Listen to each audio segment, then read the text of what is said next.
Hey everyone, this is Robert Weinberg, your mortgage expert and financial coach. I want to talk about financial hardship prevention, specifically for homeowners.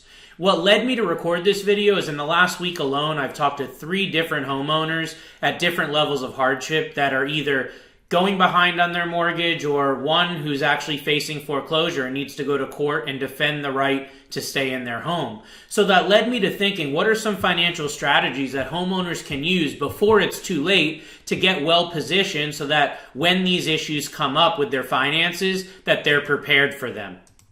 So the way that the old rule of thumb and the saying goes is when you need the money, nobody wants to give it to you. And basically what most people do is they're just reactive. So they're going along everyday life. All of a sudden something happens. They have a job loss. They have a medical emergency. They have some sort of big financial obligation come up, and then they go and try to react to that, and that's the point where they're scrambling, trying to figure out what to do with their finances, trying to refinance and pull equity out, and unfortunately most of the time it's either not quick enough or they're unable to qualify at all. So the idea is that you get access to the money and get prepared for these hardships that are inevitably going to come up when you don't need the money. You prepare for this when you have a good job intact, when you have access to the equity in your home, when you have a good credit score and you're able to pay your bills on time.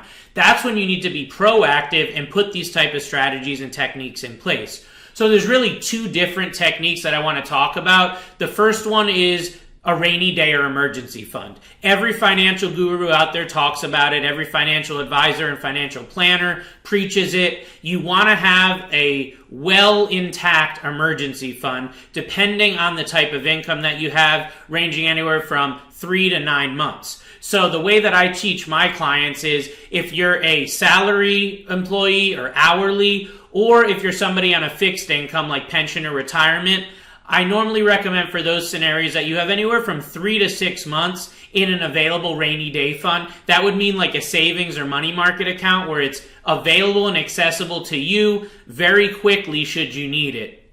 Now, for many people, if you have a good income, you might be able to save money out of each paycheck and get that emergency fund beefed up.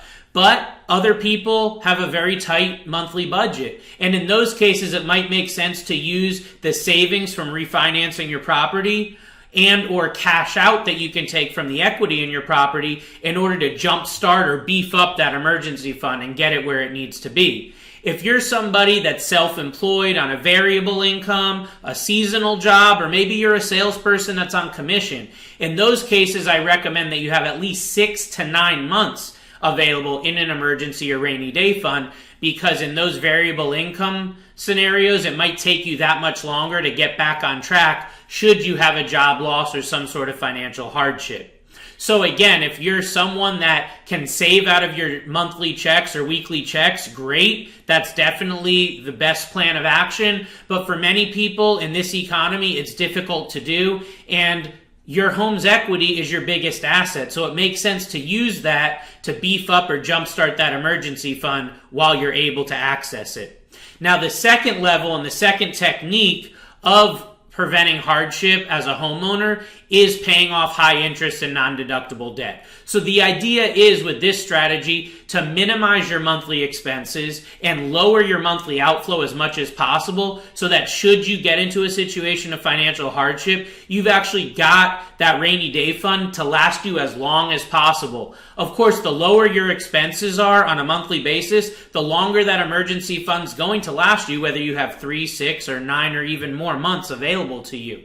So the way that it will work is while you're able to qualify to restructure or refinance your property and use some of the equity, we would use that to pay off some of the high interest or high payment debt that you may have. That might be auto loans, student loans, credit card debt, charge cards from different department stores, any type of debt that you're making monthly payments on. It would look, or at least make sense to look at your available options when it comes to minimizing your expenses by consolidating that debt into your mortgage.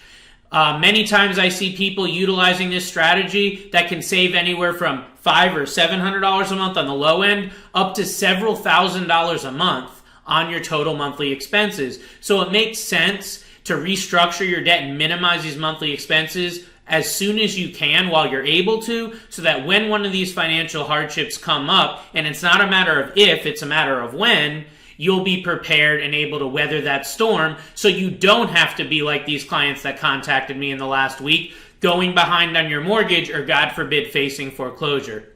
So hopefully this has made a lot of sense to you and been of value.